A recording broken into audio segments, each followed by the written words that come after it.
Alexa's POV. Magkahawak kami pumasok ng mall ni Aliza habang nakasunod lang naman sa amin sa Sir Jovan at ang dalawang kaibigan nito. Hindi talaga pumayag ang dalawa na hindi sila sasama dahil first time lang daw magaya ng kaibigan nila. Kung anong pakiramdam na makapunta ng mall na maraming kasama, sarap pa sa feeling? Nakakalokong tanong ni Mark. Dinig pa rin kasi namin dahil nasa likod lang naman sila. Shut up! Baka gusto mo magsalo, Ventura. Nagtatanong naman, King. Nakakagulat lang kasi na ikaw mismo nagaya na mag-mall. Lihim na lang ako napangiti. OMG! Tara Ate Alexa, pasok tayo doon. Nagulat ako nang bigla na lang ako hilahin ni Aliza sa isang sikat na brand ng damit. Anong ginagawa natin dito, ganda? Wala namang pambata dito eh. Takang tanong ko dahil puro pang adult ang nandito. It's not for me, Ate Alexa. Para sa'yo. Just search what you want. Kuya will pay. Sabay lingon niya sa aming likuran. Di ba kuya, libre mo? Nahihiyang bumaling naman ako sa likod namin at tag-angat ang tingin sa boss ko.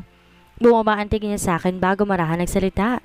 Yeah, choose what you want, Alexa. My treat. Napabaang ako.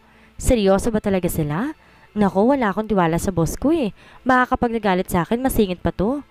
Umiwas ako ng tingin at pasimple nilibot ang tingin sa paligid. Ano sir eh, hindi na po kailangan. Ayos lang po, masyado pong mahal dito. Salamat na lang po. What? No. Kung ayaw mo ng libre ni Kuya Ate Alexa, ako na lang manilibre sa'yo. I have my own money and cards. You deserve it because you are a good person and you take good care of me. Nagbaba naman ako ng tingin kay Aliza, saka ngumiti. Salamat ganda. Na-appreciate kung gusto mo mangyari pero hindi kasi ako mahilig sa material na bagay. Di naman ako maalis kaya hindi ko rin naman magagamit. Matatenga lang sa cabinet ko. Okay lang ako. Isa pa, masaya ako na alagaan ka. Okay? Hindi ako nanghingi ng kapalit. So, tara na. Doon na tayo sa mga gusto mong bilhin. Huwag mo akong isipin dahil makita lang kitang masaya at nag-e-enjoy. Masaya na rin ako. Okay? Napangiti naman to ng malawak. That's why I like you. You're so kind and humble. You really show us what you are.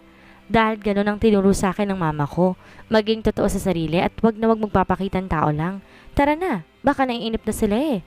Hinawakan ko ng kamay niya, tinila siya palabas ng store. Hindi ko nalang binilingan si Sir Jovan dahil nahihiya ako. Baka magpumilit pa sila eh.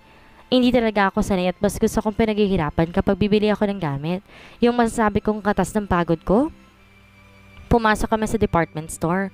Nagtataka ako dahil kanina ko pa napapansin na halos lahat ng madaanan namin yumuyo ko at binabati sila Alice at Sir Jovan ng staff or mga sales lady. Kahit nga dun sa pinunta namin ng store kanina, ganun din eh. Akala ko ba hindi napuntang boss ko rito? Eh bakit kilala sila? Bumitaw sa pagkakahawa ko si Alice at patak mong lumapit sa mga dress na nakita niya. Hinayaan ko na lang to tumayo sa isang gilid. Hindi ko inalis ang mata ko sa kanya dahil baka malingat at mawala sa paningin ko. Ang boss ko naman naglakad-lakad habang tumitingin-tingin. Nakasunod sa kanya si Liam. Nagtataka ko ba kung bakit kilala magkapatid dito sa mall na to? Napahawak ako sa aking dibdib dahil sa gulat nang biglang bumulong si Mark na nasa likod ko pala. Ano ba Mark? Aatakin ako sa'yo sa puso eh. Huwag ka nga manggugulat. Natawa naman to ng mahina bago tumabi sa akin at nakapamulsang nakatingin sa boss niya nang ay kausap ang kapatid. Pero nagtataka ka, di ba? Muli niyang tanong. Oo. Kanina ko pa din kasi nahahalata eh. Nagugulat nga ako bigla-biglang yuyuko yung nasa gilid ko o magsasalita. Di naman sila binabati ni Sir Jovan at ni Aliza. Kaya ganun sila kay King at Aliza dahil ang mall na ito'y sa mga Silverio.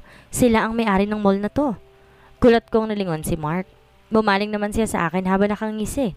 Sa kanila ang mall na to? Kung ganun, bakit kailangan pa nilang magbayad? Dahil yun nga ang patakaran ni Don Rafael. Kahit sa kanila ang mall, restaurants, hotel, etc., kailangan pa rin nilang magbayad dahil business is business. Napatango-tango naman ako bago binalik ang tingin kay Aliza na nakasimangot sa nakikipagtalo sa kanyang kuya. Sobrang yaman pala talaga ng mga Silverios. Ang dami nilang business. Galing din ni Lolo. Kahit sa kanila mga business, kailangan pa rin magbayad ng mga apo niya. Nang mag-angat ng tingin si Sir Jovan sa gawin namin, biglang kumunot ang noon nito. Isang masamang tingin ang pinukol niya sa gawin namin. Naparunok naman ako dahil nakakatakot na naman siya. Possessive masyado. Bulong ni Mark na hindi ko narinig. Sige Alexa, maiwan muna kita dito ha. Baka kasi bigla na lang akong bumulagta dito eh. Sibat muna ako. Sabay taliko dito at tagtungo sa pang-adult na mga damit. Nagtataka ko na lang siyang sinundan ng tingin. Ano daw? Bakit naman siya biglang bubulagta? Minsan talaga hindi ko mag-get sa mga sinasabi ni Mark eh. Napakamot na lang ko sa aking kilay bago binalik ang tingin kay Aliza. Kaso sa paglingon ko, nagulat ako nang sumalubong sa akin isang matipunong dibdib. Dahan-dahan ako nagangat ng tingin at nasa lubong ko ang malalim na tingin ni Sir Jovan. Paano siya nakarating kaagad dito sa harap ko? Sir? Alanganin kong sambit. Nakatingin lang siya sa akin. What are you and Ventura talking about? Seryoso niyang tanong. Wala naman sir. Nabanggit lang niya sa akin na inyo palang mall na to. Nauutal kong sagot. Ewan ko. Simula nang masigawan niya ako dati at sabihan na masakit na salita na ilang at tatakot na ako sa kanya. Matapang akong babae pero takot ako sa boss ko. Kakaiba kasi siyang tumitig at ang aura niya sumisigaw ng otoridad. Hindi ako mapakali dahil hindi pa rin umaalis sa aking harapan si Sir Jovan. Ramdam ko pa rin ang titig niya sa akin. Yeah, this is our mall. Isa sa mga beses ng Silverio. Anyway Alexa, hihingi sana ako ng pabor sa'yo. Doon lang ako nagbalik ng tingin sa kanya. Medyo hindi makapaniwala dahil ang boss ko hihingi ng pabor sa akin. Ano po yon sir? Don't put a po on what you say. Sir is enough or kung gusto mo pwede ring tawagin mo na lang akong Jovan. Naiilang ako sa po mo. Di naman ako sobrang tanda. Seryosong tura nito bago lumapit sa tabi ko at pinagmasdan ng kapatid niya na masayang namimili ng mga damit at si Liam ang tagahawak. Okay sir, sagot ko kahit naiilang. Di pa naman ako sanay na walang po kapag kausap ang amo ko o mas matanda sa akin. Mas lalong di ko siya kayang tawagin na Jovan lang. Much better. Balik tayo sa pabor ko. I want you to help me. Close na kayo ni Aliza. Sigurado magsasabi yun sa'yo magkukwento. I want to surprise Aliza on her 18th birthday. Can you ask her what she wants for her birthday? Baka gusto niya ng party. Anong theme ang gusto niya? But be careful that she wouldn't have noticed that we were planning something. Knowing my sister, matalino at mabilis makahalata yun. Napangiti ako sa akin narinig. Boss ko ba talaga tong katabi ko? Nakakapanibago siya ha? Pero nakakatawa dahil binibigyan niya na ng oras at atensyon ang kapatid. Saka hindi ko naisip na sa akin pa siya hingi ng pabor. Sa bagay, may point din naman siya dahil nagiging close na nga kami ni Aliza. Sigurado ako matutuwa ang batang yon kapag nalaman niya na ang kuya niyang may plano ng magiging party niya o alam ang mangyayari sa birthday niya. Buti naman nagkaroon na ng oras ang boss ko sa kapatid niya. Kailangan siya ni Aliza. Silang tatlo na lang nilololo ang pamilya ng bata. Atensyon at pagmamahal lang naman ang gusto nito. Sige sir, walang problema. Ako nang bahalang tanungin si Aliza. Masaya rin akong tutulong para sa gusto niyang sorpresa sa kanya. Nakangiti kong sambit. Good, thank you Alexa. Sabay ningon niya sa akin. Hindi ko alam kung guni-guni ko lang ba yung nakita ko. Pero napansin kong umangat ang sulok ng labi ng boss ko. Ngumiti ba siya? O guni-guni ko lang talaga? Ilang segundo kami nagkatitigan na dalawa. Ito na naman ang kakaibang tibok ng puso ko. Hey kuya, I'm done na. Mabilis akong umiwas ang tingin na marinig ang boses ni Aliza. Narinig ko naman ang pagtikim ni sir sa aking tabi. Alexa, ano bang nangyayari sa'yo? Bakit nakapagtitigan ka sa boss mo? Feeling ko tuloy namumulang mukha ko ngayon. Diyos ko. Nakita ba ni Aliza yung titigan namin ng kuya niya? Nakakahiya ko nakita niya. Baka ibang isipin ng batang to eh. Katulad nga ng sinabi ng boss ko, masyadong matalinong bata at mabilis makagets. Wait a minute. Turan ulit ni Aliza kaya nagbaba ako ng tingin sa kanya. Nakapamewang to habang naniningkit ang mga mata na pabalik-balik ang tingin sa amin. Diyos ko, nakita nga ata niya. Did something happen? Anong pinag-usapan niyo kanina, kuya? Maintriga ang himig ng boses ni Aliza habang nakatingin sa kanyang kuya. Napanunok naman ako. Nothing. May binilin lang ako kay Alexa. Mahina ang sagot ni sir sa kapatid niya. Pero parang hindi naniniwala ang batang nasa harap namin dahil mas lalong lumapit to sa kanyang kuya. Really, huh? Don't tell me you scold her or maybe you say something hurtful to her. Nanlaki naman ang mga mata ko. Bakit yun naman agad ang inisip ni Aliza? Mukha ba akong pinagalitan ng kuya niya? Akma ako magsasalita nang unahan ako ni Sir Jovan. What? Bakit ko naman gagawin yon? I didn't scold at Alexa. May binili nga lang ko sa kanya. Anyway, you're done right? Let's go. I'll pay for what you bought. Kung ano na naman napapansin mo eh. Seryosong anas ni Sir Jovan. Good. Kala ko pinagalitan mo siya eh. Kasi katabi niya kanina ni Kuya Mark. Akala ko Shut up. Let's go. Tumalikod na si Sir Jovan at taon ang naglakad papunta sa cashier. Sumunod sa kanya si Liam na nakangisi habang bitbit ang mga damit. Naiwan naman kami ni Aliza nakatayo pa rin habang nakasalad ang tingin sa mga ito. Ate Alexa, sigurado bang hindi ka pinagalitan ni Kuya? Wala ba siyang sinabi sa'yo na kakaiba? Nakakunot ang noo ko na ibaba ang tingin sa nakahulukip-kip na bata. Akala mo talaga ang tanda-tanda na niya, kumilos at magsalita. Wala naman, saka hindi niya ako pinagalitan, may ibinili lang talaga siya sa akin. Are you sure? Baka natatakot ka lang sa kanya kaya ayaw mo sabihin sa akin ng totoo. Hindi ah. Bakit naman ako magsisinungaling? Tsaka wala naman dapat ikagalit sa akin ng kuya mo eh. Bumuntong hininga siya. Okay, sige. Siguro napigilan niya ang sarili or ayaw niya lang ipahalata. Let's go na. Hilin niya na ulit ako patungo kung saan ang kuya niya at masayang pinagmasal ang paglalagay ng sales daily sa paper bag at plastic ng kanyang mga dress. Pagkatapos mabayaran ng kuya niya ang mga pinamili, lumabas na kami ng department store. Nagpunta sa isang boutique na puro accessories naman. Masaya ulit na mali ng kung ano-ano sa Alisa habang kasama si Mark at Liam. Naiwan kami ng boss ko sa isang tabi habang nakatingin lang sa kanila. Ewan ko ba sa boss ko? Bakit yung mga kaibigan niya pinasasama kay Alisa kesa ako na babae taga-alaga ng bata? Ito pa nga nagsabi sa mga kaibigan na sila lang sumama sa kapatid at may iwan kami dito. Mabilis naman sumunod yung dalawa habang malawak ang ngiti. Kahit si Alisa nga hindi lang umangal. Saka nalula ako kanina sa mga bili ni Alisa na gamit dahil ilang pirasa lang naman ang mga iyon pero nasa 25k plus na. Iba talaga kapag mayaman. Maliit na bagay lang ang ganong kalaking pera. Tapos ngayon sigurado malaki na naman ang babayaran ni Sir Jovan dahil ang daming lalagay ni Alisa sa cart na dala-dala ni Mark. Matapos magsawang mamili ni Alisa, nagaya na siyang kumain. Napadaan kami sa isang fast food. Hindi na alis ang tingin ko doon dahil paborito naming kainan yon nila mama. Gusto ko silang bilhan ng pasalubong. Hindi ko napansin na huhuli na pala ako sa paglalakad dahil nakatingin ako sa loob. Siguro bago umuwi magpapaalam ako saglit kay Sir Jovan para bumili ng Jollibee. May pera naman akong dala at siguradong kasya sa mga orderin ko. Hey, what's wrong? Nagulat at napalingon naman ako kay Sir Jovan na nasa tabi ko na pala at nakatingin na rin sa loob ng Jollibee. Napatigil tuloy ako sa paglalakad. Gusto mo bang bumili? Let's go. Pasok tayo sa loob. Mas lalo pa ako nagulat sa sinambit niya. Hindi ko inaasahan yon. Mabilis akong umiling at medyo nagpanik na humakbang na siya. Wala sa hulog na hinawakan ko siya sa braso para pigilan pero inalis ko rin agad ang kamay ng marami daman. Ang kaibang kuryenteng hatid sa akin ng pagkakahawak ko sa braso niya. Ano yun? Bakit ganun ang epekto ng pagkakahawak ko sa kanya? Nang tignan ko siya nakakunot ng noon nito habang nakatingin sa kamay kong humahawak sa braso niya. Naku, mukhang nagalit ata sa biglaan kong paghawak sa kanya eh. Sorry sir. Hindi ko sinasadya na mahawakan kayo sa braso. Maagap at nahihiyang sambit ko. It's nothing.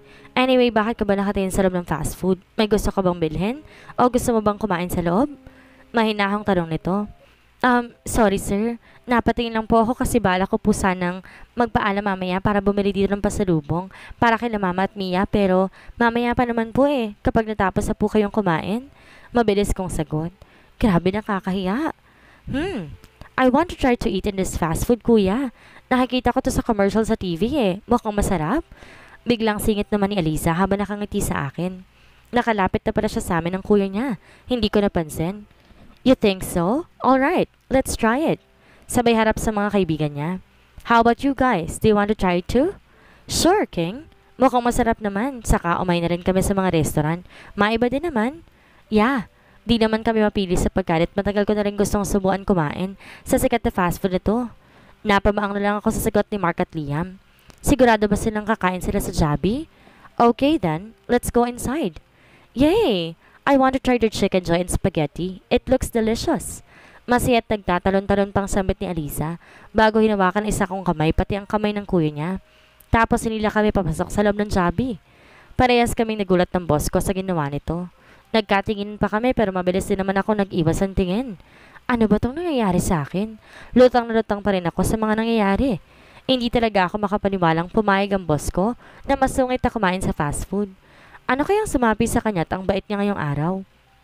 Nako, sana naman araw-araw ganito na lang siya para naman mabawasan na yung takot na nararamdaman ko sa kanya. Ngayon nakaupo na kami ni Alisa sa gilid ng tabi ng glass wall habang nakatingin sa counter ko sa nakapilang 3 lalaki. Yes, sila ang pumila. Inutusan ako ng boss ko maghanap na lamang ng mauupuan. Gusto ko nga sana silang samahan dahil first time nila dito sa Jollibee. Kaso pinili ko na lang sumunod baka kasi magalit pang boss ko at masira pang masayang araw ng alaga ko. Katapat ko si Alisa ngayon. Ayaw niya munang tumabi sa akin na gusto niya na magkaharap daw kaming kakain. Di na ako mimik pa sa gusto nito. Habang nakamasid sa 3 lalaki, kapansin-pansin ang tingin ng mga taong malapit sa kanila at mga nakapila. Hindi ko masisisi ang mga ito dahil agaw pansin naman talaga ang 3 lalaki. Halatang ngayon lang makapasok sa gantong klaseng kainan. Isama pa mga itsura at pananamit ng mga ito. You know what, Ate Alexa? Ang saya-saya ko ngayong araw. Biglang sambit ni Aliza kaya nawala ang atensyon ko sa tatlong lalaki at nakangating lilingon siya. Alam ko, ganda. Kitang-kita sa mga mata mo ang saya. This is the first time na hindi ko sinungitan at sinisermonan si kuya dahil ang mamahal ng binili kong mga damit. Nakakagulat but at the same time, masaya talaga ako. Sana araw-araw ganito si kuya. Nakangating sambit niya sabay tingin ulit sa kinaroroonan ng kapatid. Napabalik din ang tingin ko sa mga ito na ngayon kausap ng cashier na halatang enjoy na enjoy dahil tatlong gwapong lalaking nasa kanyang harapan. Malay natin baka ito lang simula ng pagbabago ng kuya mo. Sana nga, Ate Alexa. Sobrang sarap kasi sa pakiramdam yung ganito. Malalaman natin kung tuloy-tuloy na bang pagbabago ng kuya mo sa mga susunod na araw. Sa ngayon, enjoy mong araw na to, okay? Okay. Masayang sagot niya. Nagkwentuhan pa kami ng kung ano-ano. Nagtatawanan kaming dalawa nang dumating sila Mark na may kanya-kanyang dalang tray. Here's the food, girls. Masaya niyang anunsyo sabay lapag ng tray sa lamesa. Naging excited naman kami ni Aliza habang nakatingin sa pagkain. Kailan ba ako huling kumain ng chicken joy ng Jollibee? Bigla tuloy ako natakam. Sumunod naman si Liam at binabali ng tray na ang laman, drinks at sundae. At ang panghuli, si Sir Jovan na seryoso na nakatingin sa amin. Tinulungan ko silang alisin sa tray ang mga pagkain. Buti na lang itong malaking table ang napili namin ni Aliza. Akmang uupo na sa akin tabi si Mark nang tumikim si Sir Jovan at masama ang tingin sa lalaki. Ay, oo nga pala. Sorry naman boss. Sabi ko nga tatabi na lang ako kay Aliza eh. Okay lang naman sa'yo, baby girl? 'Di ba? Alanganin sambit niya habang kiming nakangiti. No worries, Kuya Mark. Nakangising sagot naman ng bata. Naupo naman sa aking tabi ang boss ko. Naparunok ako dahil hindi ko inaasahan na siya ang uupo sa aking tabi. Naghurumentado na naman ang aking puso. Bakit sa tuwing malapit sa akin ang boss ko, ganito palagi? This chicken with pasta is for Aliza. Mahina niyang sambit sa akin bago nabot sa akin ang plato. Tumungo ako bago yun kinuha at nilagay sa harap ng alaga ko. Wow! Ang laki ng chicken joy! Napangiti ako sa kanyang reaksyon, tapos sinulungan na siyang haluin ng spaghetti. Tikman mong chicken joy, masarap yan. Promise, pati itong spaghetti sigurado magugustuhan mo. Nakangiti kunturan matapos mahalang spaghetti at masilapit sa kanyang plato. Kumuha ko ng pineapple juice para ilagay sa harap niya at tissue. Let's see if it's really good. Excited niyang sabi bago kumagat sa chicken joy. Nakamasid lang kami sa kanya, tinintay ang maging reaksyon nito. Habang umungaya, unti-unting ang lalaki ang mga mata niya. OMG, it's delicious! Sambit ito sa amin, sabay kagat pa ulit ng manok na hawak. Sabi sa'yo, masarap eh. May pagmamalaki kong sabi.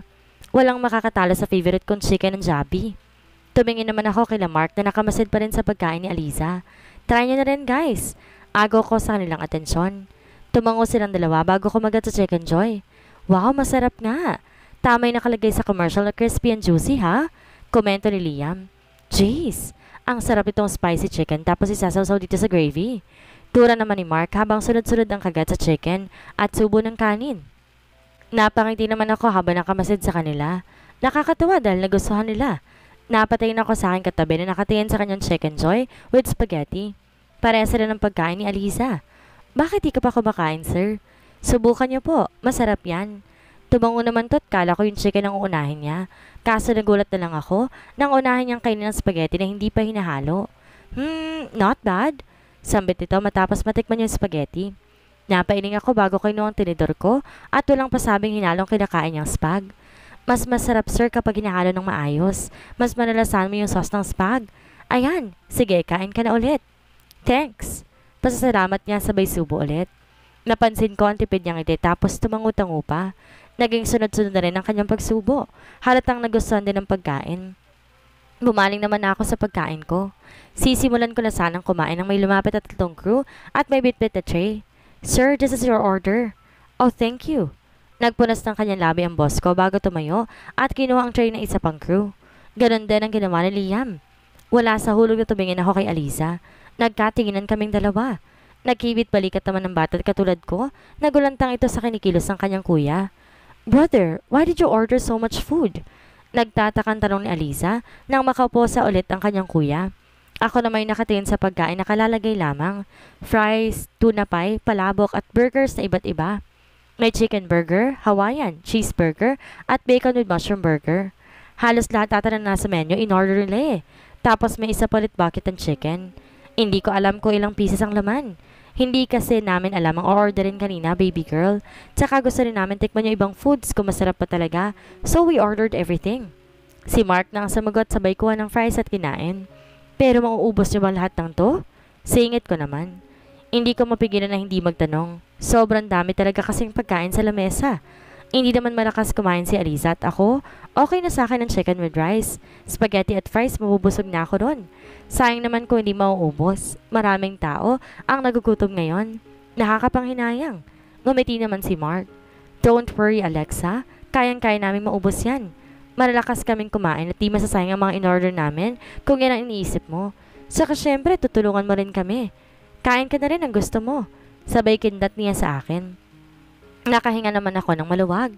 Pero sa dami kasi na in-order nila, siguradong mabubusog na agad sila eh. Kung hindi natin maubos ang iba, okay lang ba na ipamigay lang natin sa mga taong hindi pa kumakain? Nahihiya akong sabi. Napatigil naman sila Liam, Mark at Aliza sa pagkain. Do you mean Ate Alexa to street people na walang mga bahay? Tumango ako kay Aliza. Yes, ganda. Sa mga batang hindi pa nakakain ng gantong klaseng pagkain. Pero kapag may natira lang naman, parang hindi masayang, okay lang ba? Hindi sila sumagot at tumingin na lang sa boss ko. Kaya ganoon na rin ang ginagawa ko. Dahan-dahan ako lumingin sa aking katabi na busy kumain ng chicken. Parang walang pakialam sa paligid. Parang may sariling mundo to. Sana pumayag siya kung sakali. Sana hindi to magsungit. Nang maramdaman niyang tingin namin, tumigil siya sa pagkain. Nakataas ang sangkilin tumingin sa amin. What? Medyo masungit yung tanong. Naku! Tinatanong ni Alexa kung okay lang na ibigay na lang sa taong lansangan ng pagkain na hindi natin mauubos kung sakali kesa masayang daw. Tura ni Liam. Tinignan naman ni Sir Jovan ang pagkain sa lamesa, sabay baling sa akin. Naparinok naman ako. Nagkatitigan kami na ilang segundo bago siya nagsalita. Alright, kapag hindi natin naubos ang iba, give it to people who haven't eaten yet. Sabay balik ng atensyon nito sa kinakain. Di ako makapaniwalang tumingin sa mga kasama namin. Si Mark na nakawang ang labi habang nakatingin kay Sir Jovan. Si Liam na iiling-iling habang nakangiti at si Aliza na malawak ang ngiti habang nakatingin sa akin. Tigil ang ngiti ko ng balingan ng kinakain. Hindi ko akalain na papayag siya. Naging maganang pagkain namin habang binibida ko ang ibang pagkain sa kanila. Sobrang sarap na sarap naman sila sa burger at tuna pie. Susunod naman daw susubukan nila ang ibang fast food. Nakakatuwa dahil hindi maarte ang mga ito. Kuya! Biglang tawag ni Aliza sa kuya niya, nakakatapos ng kumain na sa chicken burger. Yes? Can I make a request? Hinarap naman siya ng kuya niya. Sure, what is it? Wow, nakakapanibago. Di man lang siya nagsungit o nagtanong.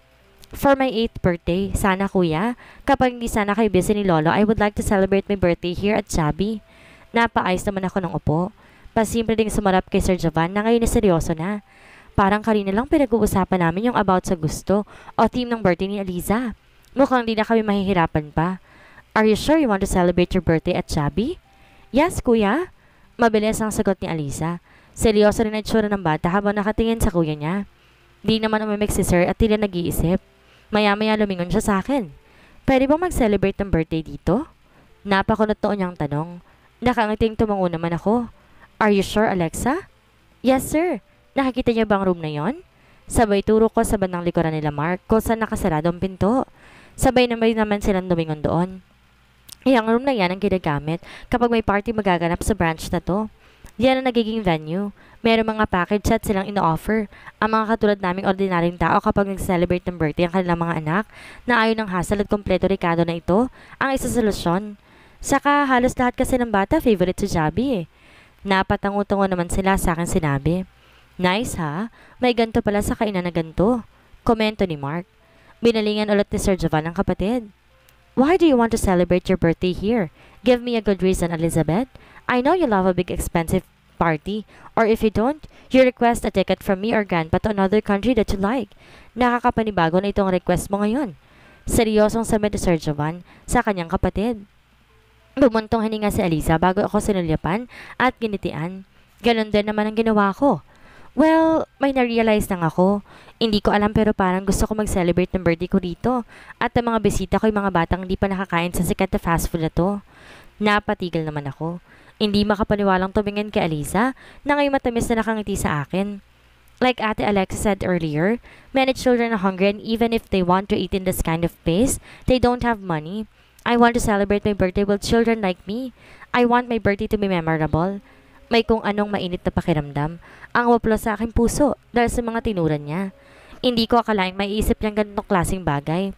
Naging malamlam ang mga mata ni Aliza habang nakatingin sa kanyang kuya.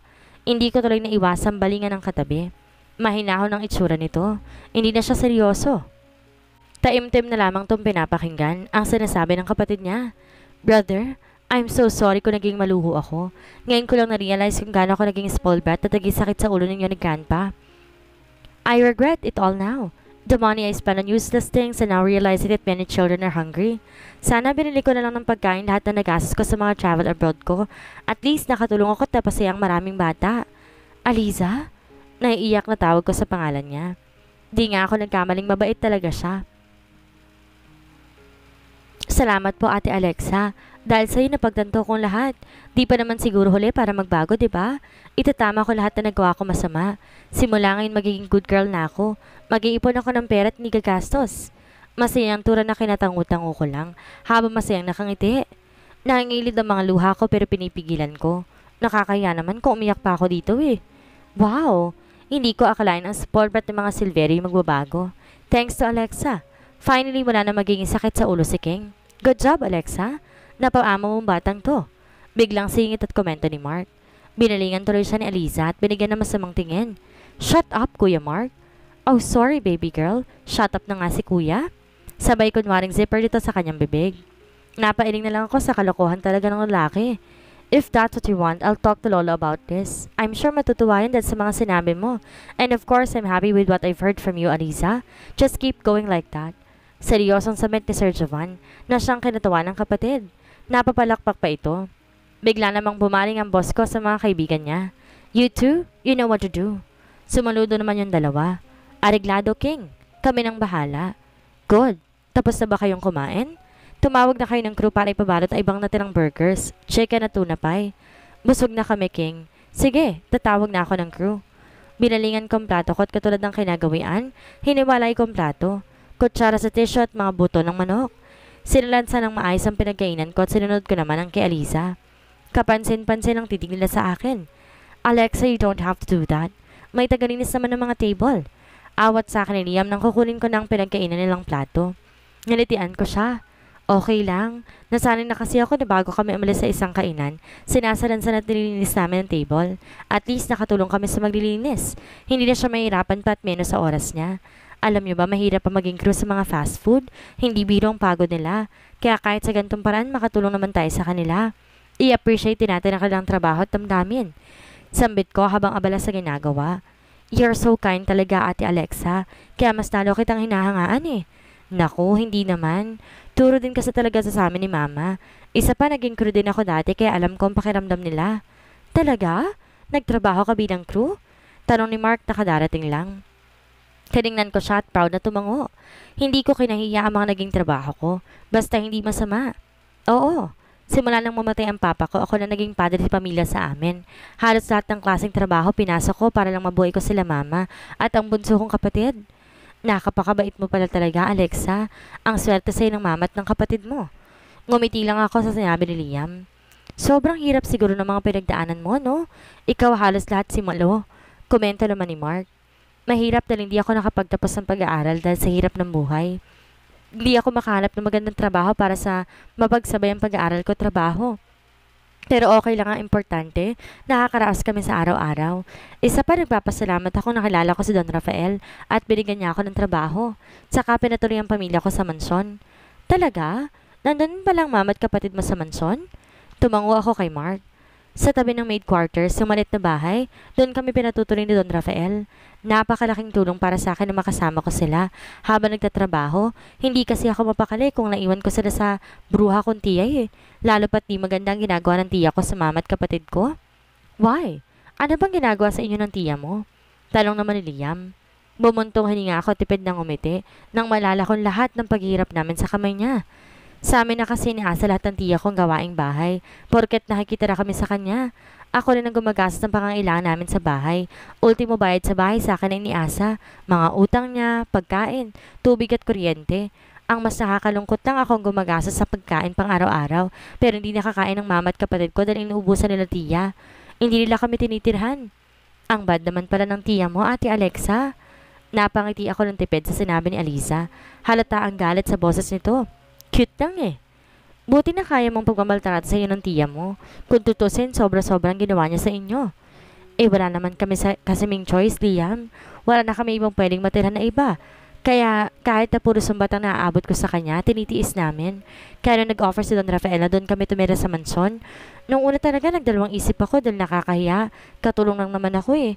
Kaso nung sinabi ni Lolo na magiging stay-in ako doon, ako nang nag-isip. At pumayag kasi nakakatakot ako na habang nasa mansyon at nagtatrabaho ko, baka kinakawawa ng tiya ko sila mama. Hindi ako mapapakali ron. Kaya kahit sobrang nakakahiya, tinanggap ko ng offer ni Lolo. Grabe. Bilib na ako sa'yo, Alexa. Napakatapang mong babae. Akalain mo na kaya mong lahat ng yon?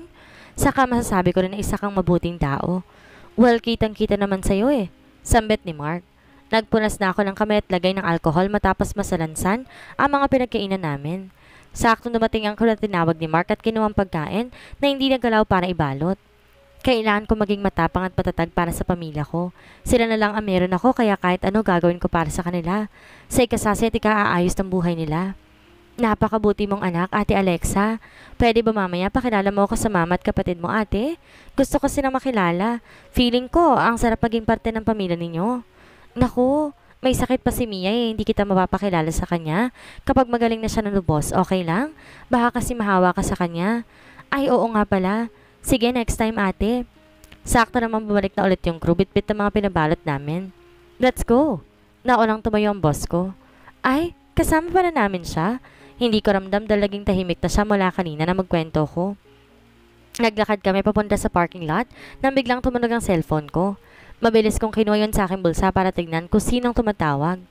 Napangiti ako na makitang si Lolong tumatawag, kaya dali-dali kong siligot ito. Habang nakasunod kila Mark. Hello, Lolo. Masaya akong sagot. Nangunot ang noo ko nang walang makuhang sagot sa kabilang linya. Tumigil ako saglit para i-check ang phone ko kung namatay bang tawag o hindi pero nakakonect pa naman.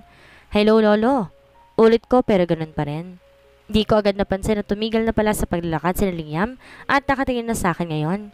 Why, Alexa? Is there a problem? Tanong ng boss ko. Tumawag si Lolo at nasa linya pa rin siya pero hindi ko na natuloy ang sinasabi na magsalita na si Lolo. Alexa, iha? Seryosong boses nito. Sa hindi malamang dahilan nakaramdam ako ng kaba. Para saan ang kabang to? Yes, Lolo? Sagot ko habang nakatingin kay Sir Jovan na taimtim na nakatingin sa akin. Where are you? Pauwi na ba kayo? Opo, Lo. Nasa parking lot na po kami ng mall. Bakit po? Isang malalim mabuntong hininga ang pinakawalan nito bago muling salita. Please tell to my grandson dalhin ko sa Silverio Hospital. Dito kayo dumiretso. Ang kabang naramdaman ko mas dumoble. Bigla rin ako nagpanik. Sa Silverio Hospital? Ano pong ginagawa niyo dyan, Lolo? May nangyari po ba sa inyo? Sunod-sunod kong tanong. Napalapit na sa akin si Sir Jovan at si Liam dahil sa narinig. Hindi sa akin, iha. I'm so sorry, iha, pero may nangyari sa kapatid at mama mo. Na-hit and run sila at si Mia ngayon na may matinding tama. Ano kaya ang mangyayari sa ina at kapatid ni Alexa? Makaligtas kaya sila sa kapahamakan? Sino kaya ang may sala sa nangyari? Yan ang ating aalamin sa susunod nating kabanata.